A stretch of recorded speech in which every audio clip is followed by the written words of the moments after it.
मानी को मिलती है एक चीज जिससे मानी काफी खुश हो जाता है, लेकिन मानी के घर वाले मानी से नाराज हो जाते हैं।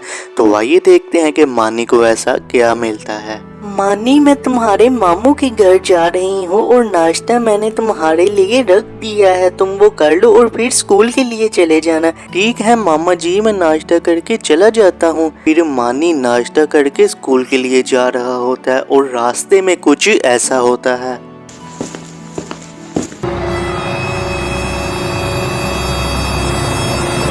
ये क्या, बस तो उस कछुए के ऊपर से गुजर गई है। मैं अभी जाकर देखता हूँ। इस कछुए को तो बहुत चोट लगी है, मैं इसे अपने घर ही ले जाता हूँ। मानी उस कछुए को घर ले आता है। इस कछुए को मैं ठीक करके अपने पास ही रखूंगा। अब मैं इसके लिए पानी ले आता हूँ। मानी उस कछुए को अपने घर ले आता है और वो काफी खुश होता है, लेकिन मानी के घर वालों को इस बात के बारे में बिल्कुल नहीं पता होता। तो आइए देखते हैं कि जब उन्हें पता चलता है तो वो मानी को घर में उस कछुए को रखने देते हैं या नहीं। मानी को स्कूल से छुट्टी होने वाली होगी, घर जाकर कुछ बना लेती हूँ।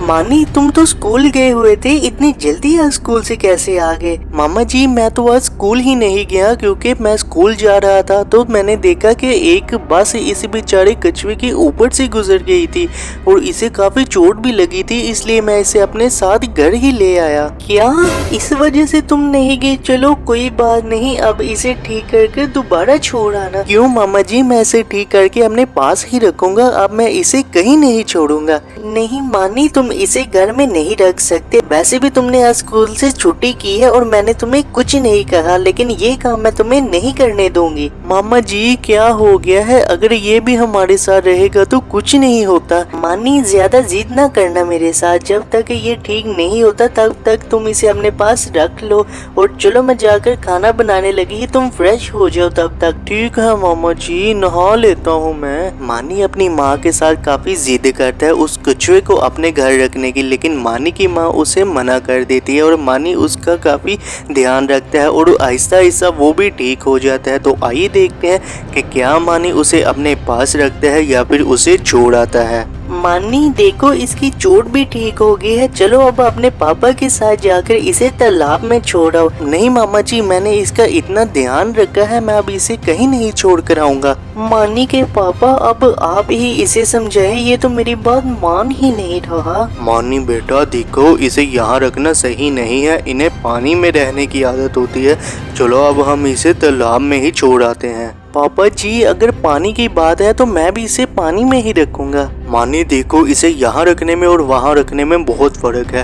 अब तुम सोचो, अगर तुम्हें कोई तुम्हारी फैमिली से अलग कर दे तो तुम खुश रहोगे, क्योंकि तुम अपनी फैमिली से दूर नहीं रह सकते। इसलिए इसे अगर इसकी फैमिली से अलग रखोगे तो ये भी खुश नहीं रहेगा, इसलिए हमें इसकी फैमिली के पास ही छोड़ आना चाहिए। ठीक है पापा जी, आपने बिल्कुल सही कहा है। मुझे अच्छा नहीं लगेगा अगर मैं आपसे दूर रहूं, इसलिए हम इसे छोड़ आते हैं तालाब में ही। चले हम छोड़ के आए इसे। पहले तो मानी काफी ज्यादा जिद करता है अपने घर वालों से उस कछुए को अपने पास रखने की, क्योंकि मानी ने उसकी काफी ज्यादा देखभाल की थी और मानी का दिल नहीं करता था उसे छोड़ने का। लेकिन जैसे ही मानी के घर वाले मानी को समझाते हैं, मानी भी समझ जाता है और फिर मानी अपने पापा के साथ जाकर उस कछुए को तालाब में ही छोड़ आता है।